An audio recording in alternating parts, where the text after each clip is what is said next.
Welcome back to today's episode, the podcast where we review the most recent installments of a different series every show. As we finish out 2024, we're returning to the most popular Showtime franchise ever, a reboot, prequel, sequel to Dexter, Dexter Original Sin, starring Michael C. Hall, but only as a narrator. The first 3 episodes came out December 13th, and in the beginning, Kid in a Candy Store and Miami Vice. The showrunner is actually the same one who did Dexter New Blood a few years back, Clyde Phillips. The director of the first 2 episodes here, Michael Lehman, also directed Heathers, which is worth noting because Christian Slater is taking up the role of Harry Morgan in this show. He co-starred in that movie, right? Well, he's the villain in that movie. He's the villain in the movie. The director of the 3rd episode, I just thought was interesting, Monica Raymond. She's actually the star of Hightown, only 38 years old, kind of young to be a director.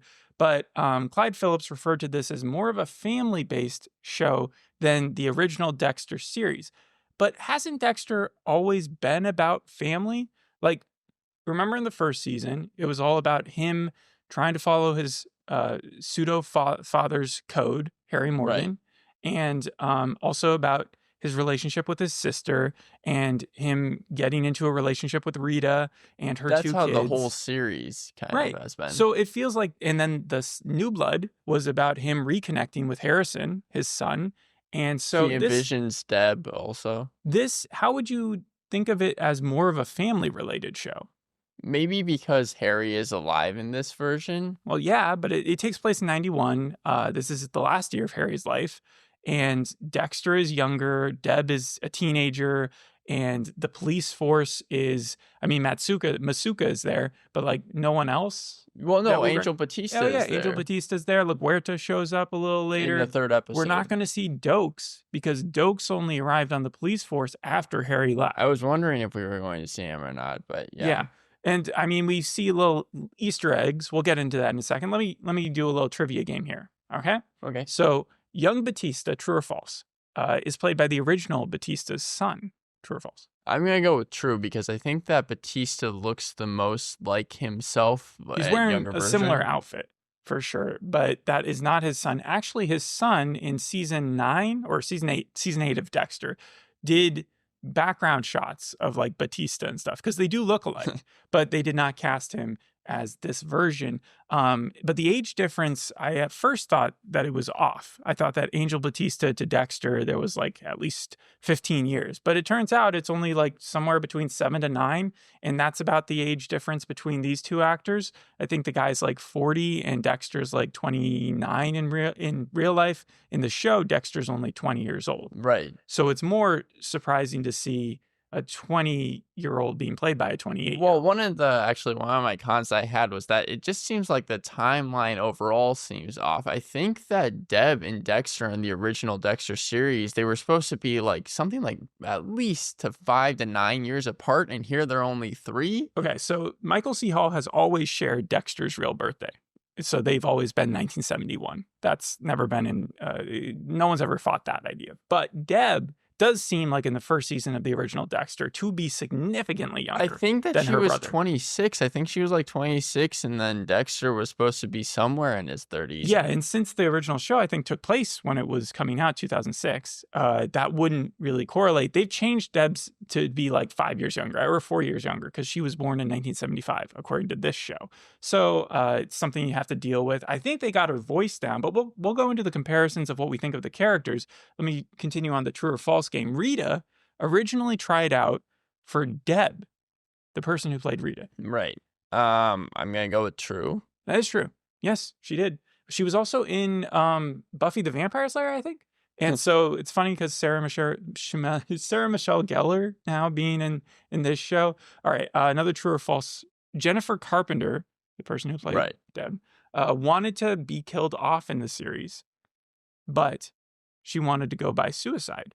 She wanted to go by suicide. That would be an interesting way to do it. I'll go with true, I guess. You're just gonna go with true with all these? No, because throughout the 7 seasons, especially once she learns that Dexter is an actual killer, so I can imagine that her character. Spoilers, like all around. We probably should have started off the show saying like, but if you're jumping into origins, you kind of have to know the history. You're not gonna like the show if you're not a fan already. But was it true or false? Yeah, it's true. I don't think she was like a huge fan on the way they killed her off. I don't think I don't think a lot of people I don't are. think anyone is a huge fan of the way they killed her off. Okay, last one. John Leguizamo was originally supposed to play the captain, but Dempsey took over because of scheduling conflicts. Ice Age 6. False. Yeah, that's false. I think John Leguizamo would fit into the Dexter Miami universe I'm pretty glad well. they got Patrick Dempsey though. I think that Patrick Dempsey, because he's started to shift into horror films. I Because of remember Thanksgiving? Yeah, Thanksgiving, and now this. It is cool that they have him because he and Christian Slater were both like came out at the same time. They both 90s, late 80s, like big stars, Yep. So comparisons, let's get into the comparisons now. Unlike CTU 24, where every season you would see a completely renovated building, like it would look nothing like it had before. There'd be new computers and like the whole place would be gutted. Sometimes they explode, like the place would explode, so they'd have to rebuild it from scratch. Yep. But like this, Miami PD looks exactly the same from 1991 as it does when he leaves in 2013. That's a really long. I guess police departments don't have as much of a budget to do that stuff. Still, though, for 30 years for it like not to be updated. Right. And when I say they don't have the budget, it doesn't make too much sense because Dexter is a blood splatter analyst. They say that many times throughout the movie, right? And he has enough money to afford a full-time nanny to take care of like Cody and Astor when Rita passes away. People have questioned like what the necessity is of a blood splatter analyst on a day-to-day thing. Like once in a while, maybe if you have a crazy murder where you need to measure stuff, but like it's not. I think it is part of a bunch of other jobs. It's not necessarily like its own independent thing. There's not a lot of police departments where you walk in and you say, "I need to talk to the blood splatter analyst," and you get someone right away. So it is funny that he's like one of the 5 cops there that we see on a day-to-day basis, and that everybody knows him by name.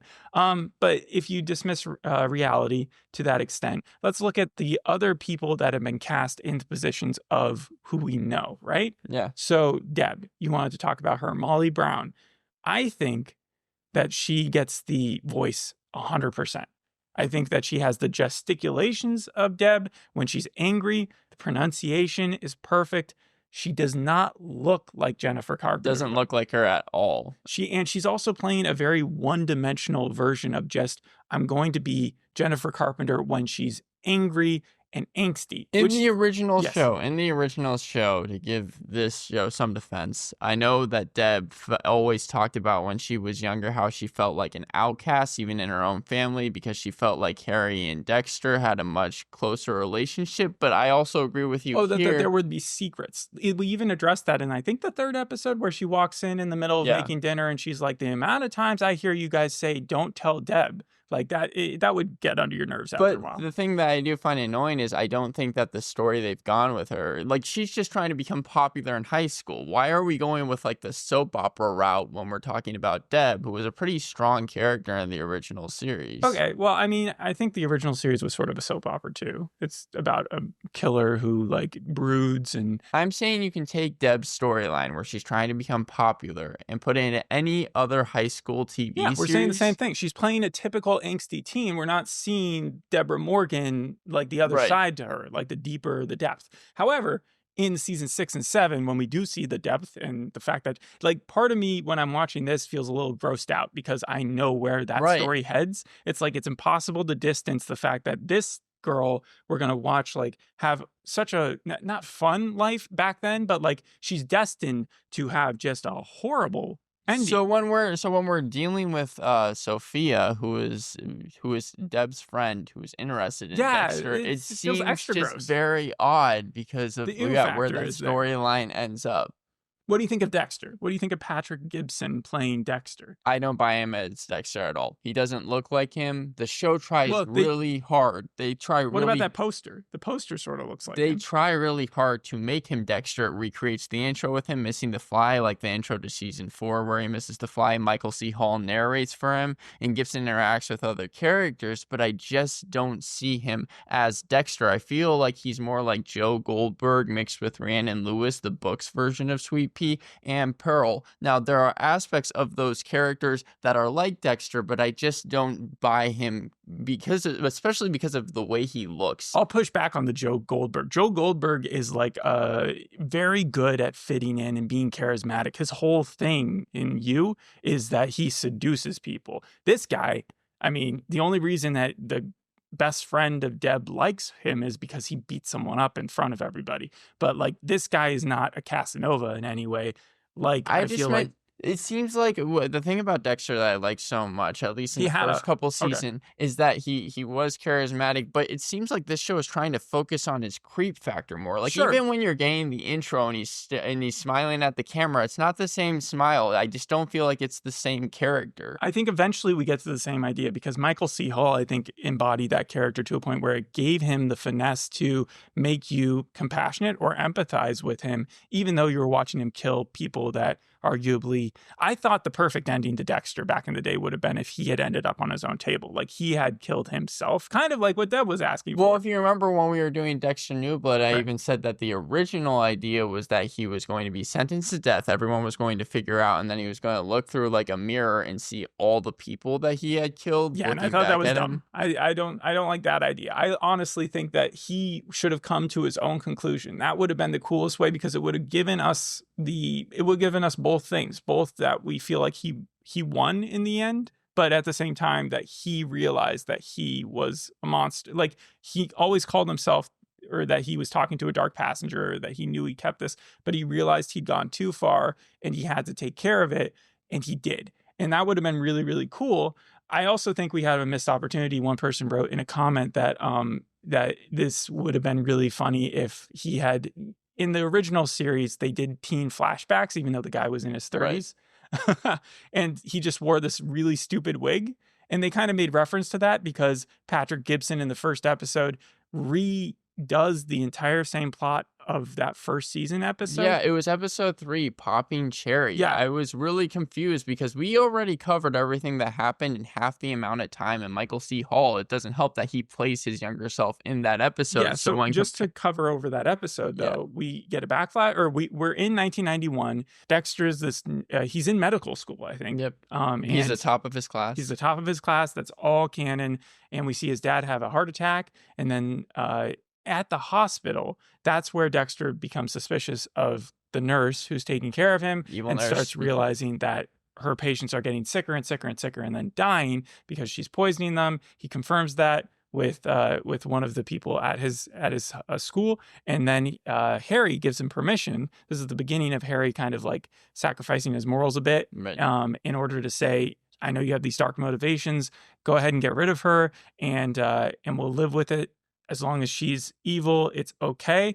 And Dexter, that's the beginning of everything unlocking for him. And in the first episode of this series, they even recreate some shots. The nurse is still his first calculated kill, but then we get a random scene where we have to learn that Deb, she really wants Dexter to go to her volleyball game, and then he ends up missing it. So they try to give more context, but again, I just didn't think that it was Dexter. It does feel like shoehorning Deb in there maybe a bit. Yeah, too early. Maybe if they hadn't focused on her as much, because she really is the second main character. No, so Devil's Advocate, the whole point of the series is to concentrate on her and everybody else around him at that time. I can see what the motivation was for them to say, all right, let's introduce it and really just kind of, we know we're bringing in a new character to play a very popular character, right. Popular serial killer. The best way to do that might be to ease it in with a story that everybody already knows. You know, the mistake there is that Dexter looks ridiculous in the original Backflash episode. So no one forgot about that one. And so when you're watching this one and he's also wearing a stupid wig, it just doesn't feel credible. It feels like you're watching a fake interpretation, like the drunk history thing that I was talking about. There was a couple scenes though throughout the first, and I think the third episode is by far the best, but just even talking about the second episode that I felt like were kind of interesting to see. I liked seeing Dexter's almost, he learns that he should bring in the donuts rather to him just bringing in the donuts. First he brings in a vegetable platter, and then Everything's an evolution, yeah. right, by the end of the episode, because he feels like he's kinda getting bullied, he learns to kinda live with it, and he brings in the donuts. I like seeing that. It was obviously a reference to the original series. Yeah, by the third episode, we also figure out why he starts cutting people on the face, or we see the first cut on the face. Right, exactly. He gets Before he blood. murders He someone. gets blood on himself, so that's why we know now why he wears the shield. That's not what I'm talking about. I was talking about where he takes the blood slides and he slices someone's face. Oh, okay. We don't see him do his first blood slide yet. However, we do see when he throws whatever it was in the gym at the guy that he kills in that like crazy. Why would he kill someone in a gym? Like that's such a public place, and this is only his second kill. It felt pretty irresponsible. However, he does cut him in the face, and that was obviously a tribute And to and the also original. in the intro, they give a tribute to it as well because he cuts himself shaving and a drop of blood hits the sink, hence the blood slide.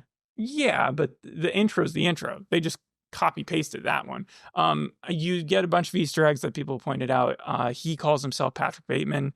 Right, In yeah. his as his alter ego identity, whatever. I think in Dexter New Blood, he actually has taken up a different identity as well, and he goes by the character's name is very similar to the author of the original Dexter books. His brother. Some people have suggested that in the second episode, when the guy comes in and asks for the chair, that it looks oddly reminiscent to the serial killer in the first season, right? Right. And so the fact that he might be tracking Dexter's life makes some sense that he'd been doing it for That'd be quite some cool, yeah. time. And I also like how the show uses the same soundtrack, similar intro, same, and then the same kind of dramatic songs whenever he kills someone or something big happens. It definitely needs to. I enjoyed that as well. And yeah, the small, tiny details. I also like One the of cast. Trinity's killers was in the slides that he was looking at on whatever computer base he was looking in the police. What was that called? The place in the back where he goes for the evidence room or whatever. So one of Trinity's killers one of his victims was in that slide group. I like the casting of Christian Slater as Harry as well as the dad. You did? Yeah, I thought that was a fine casting. I did and not. You didn't like Christian Slater? He doesn't seem anything like the other dude. The other dude is like he sounds different. He looks different. They're giving him. At this point, Christian Slater has just taken up the dad role for Dad Ghosts, Mr. Robot. And then he also played a dad, I think, in that Spiderwick Chronicles thing, where Right. in that one he was more Sure. evil, but he doesn't look anything like the original Harry Morgan, and I feel like he was only cast because of his name. And then what did you think of Matsuka as well? Masuka? Yeah. I think that his laugh sounded forced, but the internet thinks he is the best cast version of the younger. That's what I've heard, and I don't truly understand because I haven't seen too much actual Masuka like things. Oh, from I the absolutely original. have. I think I've seen a lot of forced ones. I just haven't bought into it yet. The air humping, I think, was the most I was like, that is what Masuka was due before he met his daughter. It's also strange because we've seen how it's not like with Better Call Saul where we're going to learn so many different layers of Masuka. Right. He was pretty like you could read him pretty quickly. I feel like the most we ever got from him was the third season when he kind of trying to turn formal, and then the very last season where we learned he had the daughter. I think he's going to have to go through the full Charles Xavier syndrome where you cast someone with a full head of hair and then he's going to have to lose all of it by the time 15 years comes around. I did find it kind of funny that he was playing Dexter's boss, but also interesting that he would have been there as long as you'd think that he might have come along a few seasons before Dexter, Right. but not like. But no, 15 here years it's like beforehand. he's actually just almost as old as him when he first joined. Like, He's much older. He's clearly much older than Dexter is. But so Dexter, what do you think of Sarah Michelle Gellar's character? I'm trying to boss. figure out. Did we ever see her character? We didn't see her character in the original No, series, I think Sarah right? Michelle Gellar or Patrick Dempsey, one of them, since they've got the big name, is destined to die. They are playing the Jimmy Smiths, John Lithgow, Johnny Lee Miller, Colin Hanks. Maybe they're not the killer, but they are going to be some form of antagonist, which I think Dexter is going to have to take care of. I feel like Patrick Dempsey, It might be he's going to be him because I feel like Sarah Michelle Gellar, she's really just supposed to be the person I that's don't running know. the I've place. seen her play creepy before. However, However, there is I've the seen her play scene. creepy before. There is the scene in the 3rd episode where she teaches Dexter how to kind of match the bullets, and I feel Right. like that might have maybe been foreshadowing. Well, she's the crime scene analyst. Like, she's, again, his boss in his department. And because we haven't heard of her later on, it may be the perfect person to fit in as, like, the person he ends up having to kill because I she's been murdering people. I think the reason why I like the 3rd episode, though, is because the first 2 episodes, they just felt very slow. They felt like things we had seen before. The 3rd episode, Dexter fixates on his next target, Tony Ferrer, and I felt like their interactions, even small things like Dexter having to take back the earrings from Sophia that Deb gave to her because Dexter was collecting it as a trophy after he killed the evil nurse. I felt like things like that actually worked for the series. Did you feel that same way? Uh, that he originally starts collecting trophies and then later on realizes that the blood slides are the way to go. The blood slides do end up screwing him over. I think, was it Dokes who finds them? In season 2. Right. And so he really just shouldn't take trophies, but I guess it's part of Well, that. and Like, and Harry even kind of berates him yeah, for that. He's like, this is not something that you're supposed to be really happy about. Like, it's evidence that you're the taking. first time I ever heard of a serial killer taking trophies, I think it was when I watched Frequency, because in that movie, yeah, the serial killer took, and Dennis Quaid's in that, right? Yep. And the funny thing about that is Dennis Quaid is going to be in a new series called, like, The Happy Face Killer. And the Happy Face Killer, like, was only, I don't know if he was caught by his daughter, but the daughter is definitely the one who was, like, doing a podcast and stuff about it. And so she's going to be cast as, someone's been cast as her as well. Also kind of family oriented. It's strange how serial killer shows have that connection. Barry, if you think about it, also had a kid. Yeah, by the end, yeah. In Joe Goldberg, what he did was very similar to Dexter, where Dexter kind of, like, offshot Harrison as well as Cody and Astor. Like, whatever happened to Cody and Astor? I think We don't know. They went to, no, we do. They lived with their grandparents, but because Astor, like, showed up at his doorstep, I think, in, like, one episode. But then after season 4 or 5, she was gone, or they were both gone. Harrison, he ditched and then had to come back and Right, we remember from New Blood. set up that relationship there. Resident Alien, I mean, in a weird way, he's got a daughter that he has to, like, make amends with, even though it's whatever. But yeah, so the family dynamic is in all these serial killer shows. Otherwise, it would be, I guess, less sociopath, more psychopath. I didn't have a problem with them focusing on the family. I just felt like whenever I didn't really feel like any of the characters acted like them normal selves. And you can say that that's kind of biased because if you're treating this as just a normal show, like, even though it's called Dexter, take away Dexter, if this was a normal show, I don't really know how I would have rated it. But I feel like because it is Dexter, I have to end up giving it a 4.5 out of 10. I think that there's potential because, again, I like the 3rd episode, probably would give the 3rd episode a passing grade, but the first 2 were just so slow, and I don't understand why it's focusing so much on it. The first episode absolutely has its problems. It feels like a rehash. We've seen it before. The second episode is where I was like, okay, they gave him the haircut. His glare that he gives the camera is very annoying. It's not like Michael C. Hall's, but it did feel like there was movement in the right direction. At least they were introducing a new storyline. Miami Vice, it went backwards in the 3rd episode. Okay, so you like the 2nd episode. When okay. What? You like the 2nd episode? Yeah, the 2nd episode I felt like was, like, going in a better direction. It was showing that he was adapting to the police force. I even found the idea that he was having trouble fitting in, almost like autistically. He was going in there and just could not, like, make jokes and stuff. Like, I think he kids one of the police detectives about their dad having a heart attack or something.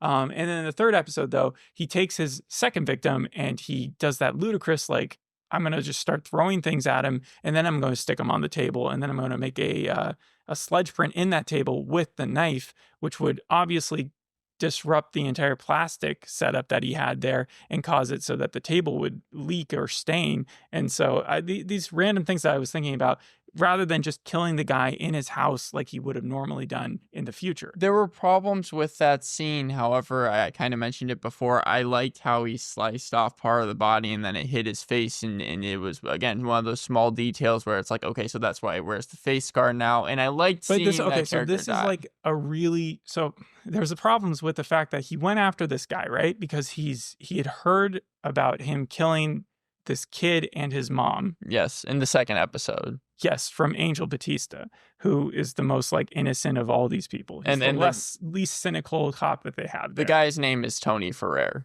Yes. So, but Tony is like a huge mafia boss or something like that, right? And he keeps the same gun that he shot the other two with years in the past to shoot at Dexter, and that's how Dexter confirms it. First of all, that just seems like a dumb thing to do. Why would you still have the same gun that you've murdered a ton of people with? It's Miami. There's Yeah. like you would have switched out your gun by then. And then Dexter knocks him out, but only after they have a struggle in the kitchen.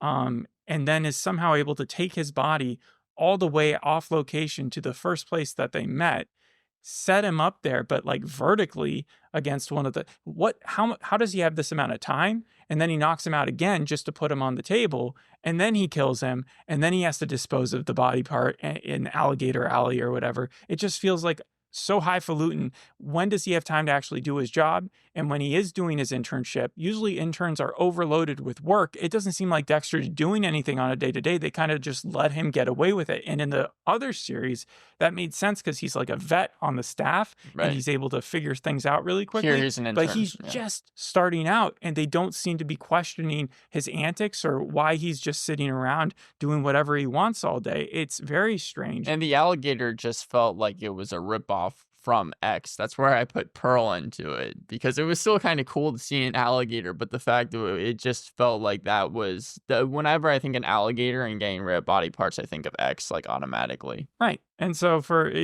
I just find some of the show's story sloppy and inexcusably risky. The mom storyline, I feel like we're concentrating almost too much on the Christian Slater. Like, oh, he had a relationship with Dexter's mom. And the oversaturation, they're trying to pay homage to the original series with the saturation, but whenever they do the flashback, it's so much more oversaturated. It's almost hard to watch, like hard on the eyes. It reminds me more of the original series, though, because the original series was shot entirely in a very saturated way. And then in New Blood, it was like very green or blue. And then this one is also like a weird blue filter for the most part. And then let's see what else. 90s stuff. I did like some of the things they were throwing in there, the music choices, all that's. It reminds me a little bit of Bates Motel, but Bates Motel showed you could do a serial killer prequel in a very interesting way. Right. I think the reason it was able to accomplish that is because less was known about Norman Bates based on the Alfred Hitchcock People movie. really only know Psycho, even though I think that there was like 3 other sequels to it. I do want to say that Jimmy's story, Jimmy is this kid that we saw, I think at the beginning of the episode, get taken, and it's going to be a season-long story arc, I feel like, and I don't feel that adds anything to the series. We haven't even at talked all. about it because of the fact that I'm not interested in it. Right. At least with like when John Lithgow was there and people were disappearing, it was compelling, you know? Right now, I think the compelling part is just like figuring out how Dexter's going to become Dexter, but like I don't care about the mystery at all. They have not sold that yet enough, especially when they just cut off his finger and sent it in, and they were like, "Oh, he's the judge's kid." It felt a little bit more season 6, season 7, season 8, where the murderers just didn't really have as much coolness factor to them. I guess I have a quick question because, and maybe we can just talk about this for a little bit, but why are we suddenly starting to get the Dexter universe? New Blood, it made sense. It had been about 8 years since the original Dexter. The original Dexter finale is called one of the worst finales of all time. They wanted to give it a better ending, but now we're getting Dexter Original Sin, Dexter Resurrection. There's a spinoff about the Trinity Killer in the works. Why suddenly now? Like, I just don't understand, and it feels like it's going to be diminishing returns. Well, like I said, Showtime this is its most successful show of all time. So it's going back to the classics. I do think that Michael C. Hall is the only one who can really pull off Dexter, and I was excited when New Blood came out, but I didn't like the fact that Harrison was going to be taking center stage. They kind of wrote themselves into a trap with that, starting in after the end of season 4, which was probably everybody agrees is the best season of Dexter. Yeah. That twist at the end kind of made it set up so that he had to take responsibility for a kid, and you just can't make right around that very easily. And so maybe now that he's free from that, if they did a show in the future 10 years from now or something like that, like you're talking about with Resurrection, maybe he could take up the mantle somewhere else, kind of like what they've done with You successfully. Right. The one thing I'll say for people who are like big fans of this, because there are a good number, it has like an 8 something. Yeah, on it has a IMDb. high IMDb score. I think higher than New The Blood. reviews are still mixed, but a certain fan base is very into this, and I would have to say it's probably the people who have a really big sense of humor with Dexter. Those who have like watched it the whole way. The soap opera fans, in the fact that they're okay with the joke of Deb having feelings for Dexter, introducing that weird shrink at the end, him abandoning his son, him becoming a lumberjack. If you're accepting of all that stuff and Then you're still watching, you're gonna like this show because you're gonna like anything Dexter. For me, it was the first 4 seasons of Dexter I thought were the best, and then afterwards I thought that the show went downhill. I feel like that's at least 60% of the audience. It's not as bad, I don't think, as the Winchesters either, where they brought in what's his Jensen name? Ackles. Dean Winchester to try to like voice narrate the past of his parents or something. But it's got similarity. Yes, very much so. Yes. Yeah. All right. So as we're closing it out, are you going to watch the rest of the show? Probably not. No. Probably not. I probably won't either. Thanks for listening. We'll see you on the next episode. Hope you enjoyed this one. Bye. Bye.